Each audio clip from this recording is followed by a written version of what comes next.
Hello, world. What is up? Welcome to Build. I'm your host, Matt Forte, and we are here live at the Build Studio in New York City. Our next guest is a best-selling author, entrepreneur, and host of the popular podcast, The School of Greatness. This August, he aims to inspire people to break through life's greatest challenges with his new show on Facebook Watch, Inspiring Life with Lewis Howes. Ladies and gentlemen, that's right. Lewis Howes is here. How about that, huh? How about it? Lewis himself here. We'll bring him out in just a second. But before we do, I believe we have a quick look at a trailer for the show. So let's go ahead and run that clip. I struggle with forgiving myself. There's still some pain there. She was opposing who I was. How did it make you feel? I was hurt. I am really happy with our life. I'm not satisfied. I'm not happy. It's unbearable sometimes. Whatever your situation is, I want this show to be a resource for you. I'm Lewis Howes, and I want you to live your greatest life. I went from living on my sister's couch, totally broke, to helping millions of people reach their full potential.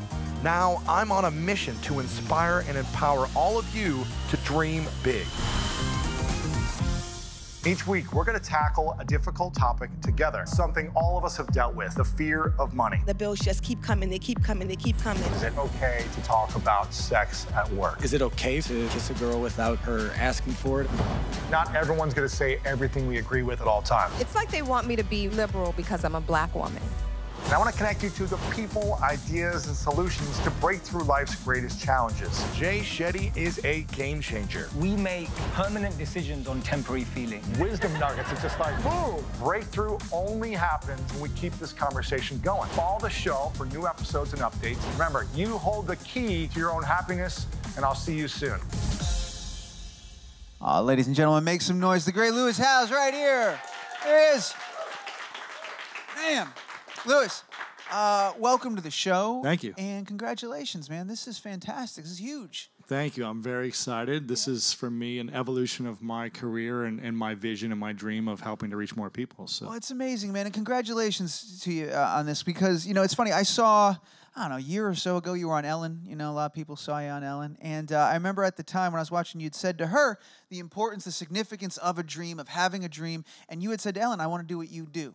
And I feel like this show brings you a little bit closer to that. One step closer. To the Ellenhood, to that That's it. Ellen-esque. That's it. Yeah, goal. But it's really not trying to be her. It's just trying to become more of myself. And do, but what she, not be her, but do what she does. Yeah, model what she's created, exactly. Which is curating a show that helps bring joy and happiness to people's lives. And I think if we can do that in our own life in any way possible, then that's a pretty good life. Yeah, for sure. Yeah. Talk to me about, so with this being such a big part of your vision and what you wanted to achieve, how long have you, the real work that you've been putting in, how long have you been working on this? How long has this been in the pipeline? Almost a 2-year project. Yeah, 2-year project. I had a vision about 2 years ago to do a TV show. And then I realized that I actually wanted to be more online. And a friend of mine, Scooter Braun, said, let's get you on TV. Let's do a show together. And I said, you know what? I think it's a time to actually shift it and create a TV show, but for an online platform. And I wanted to find a place that, you know, because I look at my nephew and nieces, whenever we're watching a movie, they're on their phone. Yeah. Watching something on YouTube or social media, they're watching their own stuff there. And I said, let's go to where the audience is going to be. It's kind of like the old Wayne Gretzky quote. Go to where the puck's going to be, right? Yeah, where the puck's going to be. Yeah, exactly. Don't go where it's at now. It's a great quote. It's a great quote. Did he actually say it? I don't know if that was him or some other hockey player. Does anybody know if Wayne Gretzky actually said that? Do you guys do you even know the quote we're talking about? Because we glanced right over it. All right, the famous quote is, don't skate to where the puck is, it's skate where the puck's going to be. Exactly. I also probably butchered that quote. He may not even have said it. Nobody knows, but everybody thinks he said it, and it's a great idea. Exactly. I got off That's what I did. You know, that's what you did. And we were talking backstage about, you know, podcasting, and I got into podcasting about 5.5 years ago. Yeah. And I remember getting into it before it was a thing. Right. It was still kind of clunky. People didn't really know how to find a podcast. They weren't really listening. Yeah. But I remember I was like, this is going to blow up. I just had a feeling like this is where people are going to be.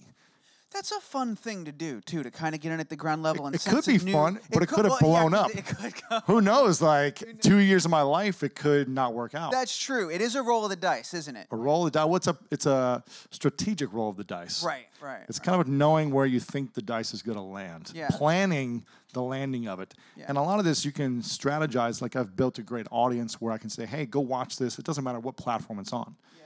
you can tell people where to go watch it. Well, that's an interesting side to it, right? You've before you got to Facebook Watch, you've been really leveraging a lot of different platforms for years to reach people and communicate with people. What of that knowledge did you find was applicable? What of that did you have to throw out the door entirely now that we're on this new platform? Well, the show comes out in a week, so I haven't figured out exactly. You don't know yet. Yeah, I don't know yet. But just doing a show like that format is a lot different than doing a podcast format by itself. You know, it's kind of like this. It's a setup like this where there's lots of cameras, there's teleprompters, there's a live studio audience. So there's a different energy. Yeah. There's a different production around it as opposed to just let's get in front of a mic and record with no audience and just have an open conversation for an hour. So that was a lot of learning for me. And it's a gamble, it's a risk because I don't know if people are going to like it. It's getting the word out. You know, you've got to promote something. You've got to really talk about something for people to be aware of some new platform. And but I'm excited about it. I think Facebook's a great platform, and they do an amazing job. Yeah, right. If there's a place to partner up with and try something new, it's not a bad place. There's a lot of eyeballs there. A lot of people use it all the time. You know, so are you, as someone that helps people, because I want to talk about the different topics that you get into on the show. We saw a little bit in the trailer. There's money, you know, and behavior in the workplace, things like that. But I'm curious for you as someone who inspires people to get out of their own way and to dream and do. What happens when you encounter the unknown, when you encounter fear? In my own life? Yeah, because here you are. You have this big endeavor. You poured all these hours into it. It could go either way. How are you processing that? Let's get into this. Sure. I want to know. I mean, how many people here were athletes? Has anyone ever played a sport? Just show of hands if you played sports. I got a healthy amount. Yeah, most. She's like, heck no. Like, no way. No. Just coasted through life, didn't work out, didn't play sports. Well, for the don't knock athletes, that lifestyle. Don't exactly. knock that. I'm with you and me. For the athletes in the room, we experience failure every single day in practice. When you practice something, you know, as a football player, I was dropping a ball every day. Right. I failed every single day at something. I could have always gotten better at the route I was running or a play I was running or something. And you will learn to communicate with people if you're on a team sport. So I had to learn how to get over my ego and my own personality for the greater good of the vision of the team. You know, we have a goal of going to the championship or winning a game, so you've got to learn to connect with people and relate on what they're thinking, not what you want. So I learned early on that if I want to achieve something, I have to be able to relate on everything that you're going through in your life and speak your language. Not have you try to understand me, but try to understand everyone else around me. So being an athlete, playing sports, allowed me to develop those skills of understanding that failure is just feedback in my life. And when it's just feedback, it's okay to fail because it's just teaching me a lesson on how to get to the next step. Yeah. And so no matter what happens in my life, whenever I feel a breakdown or nervous or afraid, I look at it as feedback. Okay, what do I need to do to prepare differently the next time? How could I be better the next time? What's the thing I need to practice on better for the next step? And, you know, I have a vision that this thing's going to do really well, but no matter what happens on any project in my life, if it doesn't work out, it's a stepping stone for the next bigger thing. I mean, looking at the trailer and looking at the kind of conversations you're having and the openness and the environment that you're creating, I think this is going to be very well. I think it's going to do very well, of course. I want to get into that, and I want to talk deeply about that, but there's something you touched on that I really want to dig into really quick. You talked about, let's get into it. Dig it. You talked about, because you were an athlete, you dealt with failure all the time, you know, and we see a little bit, for those not familiar with your story in the trailer, that you played arena football, you suffered an injury, and you were unable to play, and for a year and a half, year and a half, I believe, you were on your sister's couch. Yeah. Right. So what, in that moment, when you're on that couch, I imagine that was one of the most crushing blows you've ever dealt with in your life, because here was this path you had in your head, you worked so hard for it, and now everything is pulled away. It's an identity shift, you know. When you lose your entire identity, it's kind of hard to reinvent yourself when you have no clear direction of what you want to do. It's terrifying. Sorry, I didn't mean to cut you off. No, not at all. That's what this show's all about. Yeah. Okay, I'll cut you off constantly. Yeah, cut me off all the time, please. Somebody has to.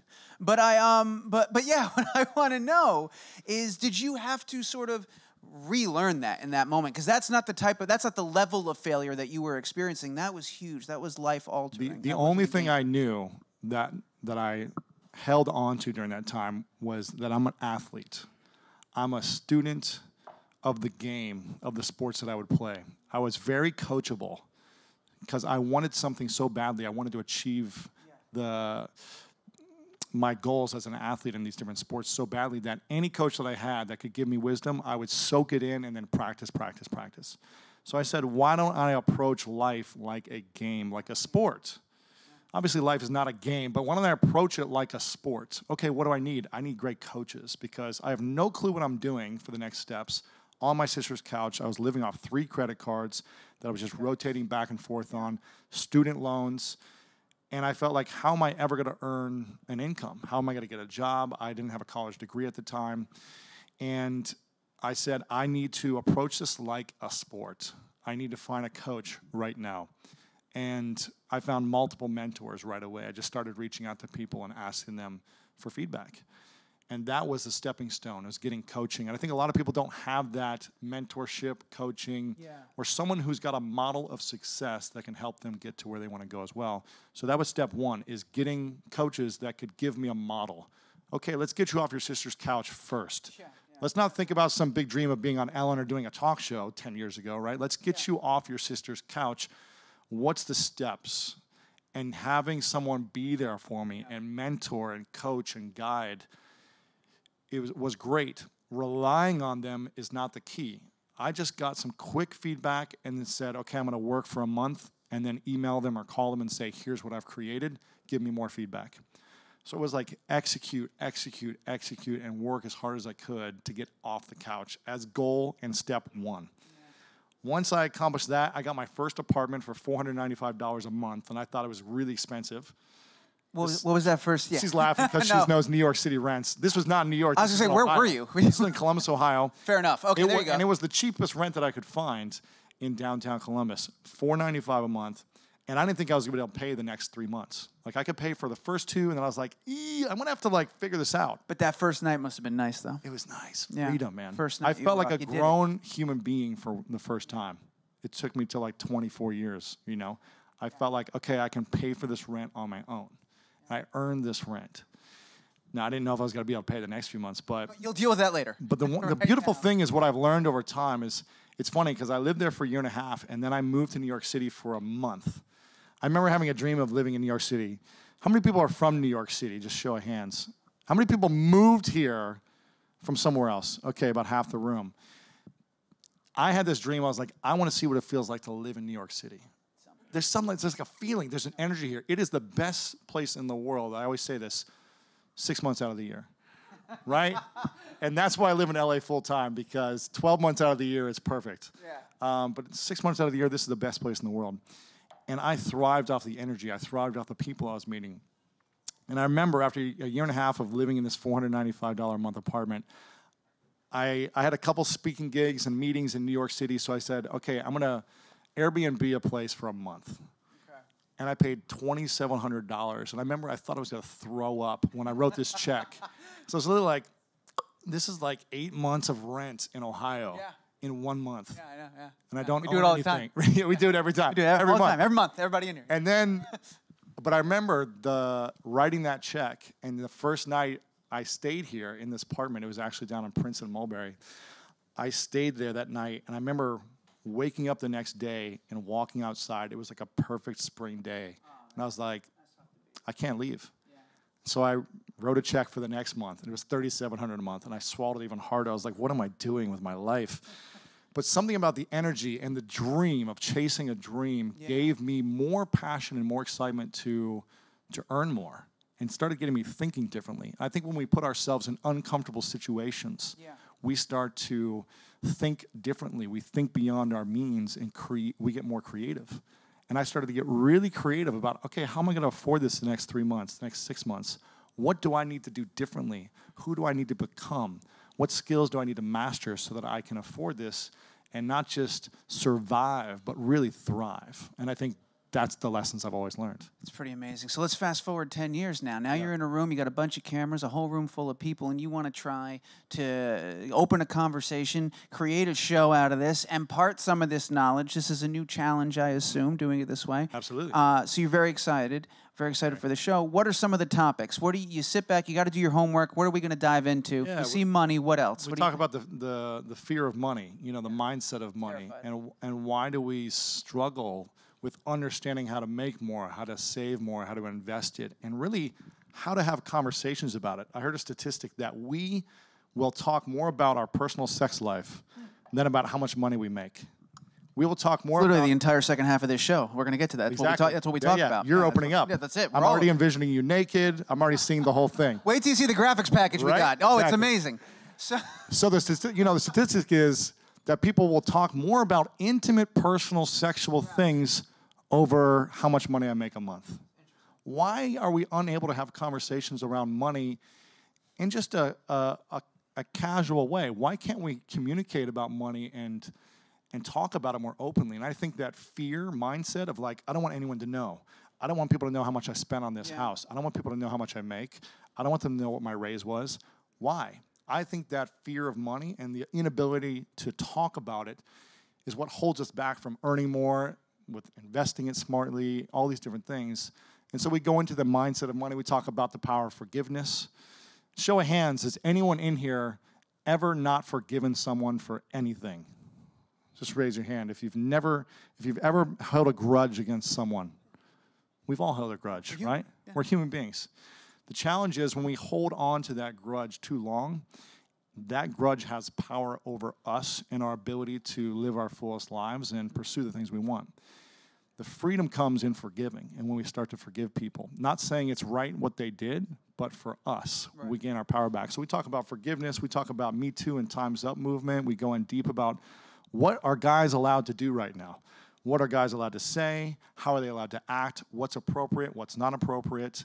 And how can men be more involved in the conversation so we can understand how to respect all human beings better? We talk about happiness. We go into meditation. We go into a lot of different topics. It's amazing. How many, and did you guys film this all? Filmed it all in 1 week. No way. All in 1 week. Knocked it out. Knocked it out. Yeah, we've got 5 episodes. This comes out once a week starting next week. And if you just go to Facebook, you can type in "Inspiring Life" with Lewis Howes, and you'll see it. And I saw you're doing a live Q&A, Facebook live Q&A. Live Q&A every Wednesday. So we're going to be diving into the topics and bringing people. Keep the conversation. And then every Friday we have another piece of content that comes out, kind of like a man on the street style content that I did all in a week as well. Wow. Yeah, we're just trying to dive in and really get deep. I mean, people are opening up. People are crying on the show. People are really sharing some vulnerable things. Were you surprised by any of the? I mean, what about yourself? What about how you felt after some of those conversations? Because I'm sure, just like anybody, you go in and you're pretty confident in how you're going to direct things and lead things. But sometimes you can't account for that human element and someone getting to you and moving it. Well, you can't account for that. I'm pretty good on my feet when people open up and talk about these things. I think it was for me understanding the production of a show. Navigating the production of a show and all the moving parts and all the different directors and people's opinions and starting and stopping and and me just understanding, okay, this is a different thing. Right. This is like a whole production with lots of people involved. I've got to learn to play the game. You've got to. It's a new sport. Right. What are the rules of the sport? How do you play it at the best of your ability? How do I handle myself and conduct myself? So it's just a new challenge to master. Yeah, for sure. What's that? We got a couple of questions. All right. Well, I promised the audience we'd do some questions. I'm getting the signal. We got a microphone in the room. Let's go ahead. Right here. Hey, what's up, man? What's up, man? How are What's you? your name and what are you grateful for? Ian Gardner, and I am grateful for, of course, my girlfriend Shane right here. You have to say that, right? Yeah, I have to. If a guy doesn't say that when his girlfriend or wife is next to him, it's like. And of course, your podcast. You know, I love that kind of what you see is what you get. Yeah. I remember I listened to the podcast with Scooter Braun that you did. Powerful, it was like 3 years ago. Yeah. And I just got hooked. You know, you saved me thousands of dollars on therapy. That's for sure. Good, man. I'm glad. Yeah. And I guess my question is, I guess it's quite broad, but you know, I'm 27 years old. So what is? Remember 27? That was a beautiful year. You're a young guy too. You look 35 now, but I moved to New York City when I was 27. It was like the best year ever. Yeah. Sorry. Go ahead. No worries. My question is what is one thing specifically that you replay in your head every day, or at least every other day, that you wish someone had told you when you were 27 that you never heard until you were, let's say, I would say something that is always. If I'm reflecting back at 27, I would say to kind of go into this theme, don't get defensive, don't hold on to grudges, and let it go. Because I think I held on to a lot of defensiveness as I was trying to grow my business, my brand, my relationships. I felt, as anyone starts to grow in anything, there's going to be haters and people trying to say, oh, you shouldn't do it that way, or they're going to have their opinions. And I got really defensive a lot early on, and it affected me in a negative way. So I would say, let it go. Anything you're holding on to emotionally that's holding you back, just let all the BS go. The suffering. I held on to a lot of suffering, and it hurt me, and it hurt other relationships. So as the broad question, I would say, and most importantly, forgive people and forgive yourself, because I didn't forgive myself for many, many years to things that I felt that I did wrong or didn't do or did do. I think just letting go of all of it, because none of it supports you or your mission in the world. Thank you for that question. We're going to take some more, but I have a quick follow-up, and this may be difficult to answer, but I'm curious. People tell you to let it go, and you had to let a lot of stuff go. I'm still doing it every day. You're still doing it, every exactly. day. So what does that process look like for someone who's like, I want to let it go, but this dude is pissing me off. Like, I can't do it. I can't believe he did this. How do I start to let it go? Is it a matter of time? Is it meditation? What is a thing that you think that you go to if you're struggling? I think we're all different, and I have coaches. I go to therapy sometimes. I meditate. Literally letting it out. I'll tell you this. I mean, for me, when I didn't talk about things, which was pretty much my whole life, because I was a man in the Midwest, and that was the way, to not open up and not express anything. It's just all bottled up, everything that I held on to. I remember doing, I had a book come out called The Mask of Masculinity, and I went on a book tour last year, and about 50% of the rooms would be men and 50% women, right? And I remember asking the women in the room, I'd say, raise your hand, and we'll do this right now. So raise your hand for the females in the room. If you have, once a week, you meet with one or multiple girlfriends over lunch or dinner or on the phone, and you talk about work challenges, body issue challenges, like your boyfriends or the guys you went on a date with that you met on Tinder who was a jerk, whatever it may be, but you talk about the challenges in your life. Just go and raise your hand once a week, and I see every 100%. Female in the room, 100%. Even in the back, yes? You talk to your girlfriends, right? Once a week. Now, and that was true on the tour, where all these women said, absolutely. And a lot of them were like, I do this every day. Yeah. Every day I go, and all the women are nodding. Like, every day I go and have lunch with my girlfriends and talk about something. I share. I let it out. And then I'd say to the men, okay, for the men in the room, raise your hand if once a month you get in a group with a group of guy friends for lunch or dinner. You talk about your relationship challenges. You talk about your fears. You talk about your body issue challenges, what's happening at work. And go ahead for the men. If you get together once a month and meet with other guys, we've got emotionally evolved men in the room here. But typically, most rooms are once a month. There'd be like 2-3 hands out of like 300 men. And I'm like, are you part of a church men's group? And a lot of them are like, yes. Yeah, well, it's like structured sharing, where it's like a safe environment. But typically, most men are not getting together on a daily, weekly, maybe once a month basis, and are opening up and just sharing. And I think that's the root of a lot of suffering, when we don't share, whether it's with a friend. The statistic is, I'm gonna butcher specifically, but it's almost 50% of men say they don't have one guy friend they can open up with and share all their vulnerabilities to. One guy friend, one male friend you can have a beer with and go have fun with or watch a game with, but if you can't feel like you can open up to one person, you're going to feel very isolated and alone, very alone, and suffering. I can't remember what your question was, but I know it was good. It was like, what's your process, or what's a way to begin sharing letting go is a and great way to sharing? do it. Yeah, that's and a great answer. I think it allows you to get anything out, and you don't hold on to grudges as much. So for me, having community, having people you can really trust and open up to is a powerful step. I like meditation. I like working out. I just worked out. That's why I'm still sweating, because I'm burning calories. And for me, it allows you to get any energy out. Anything you're holding on to, you can just flush it out. So I think there's multiple strategies. You got to figure out what works best for you. For sure. There's no one size fits all. No, yeah. We got a few more. Another question is going to come from right here, the microphone. Hi. I'm wondering what you want to do in your future and like any upcoming projects that you have. What's your name? My name's Eliza. What you grateful for, Eliza? My brother. Your brother. He's not sitting next to you. You didn't have to say that, but I like that. I didn't have to say it. I'm good. So what does watch though? What's the main question?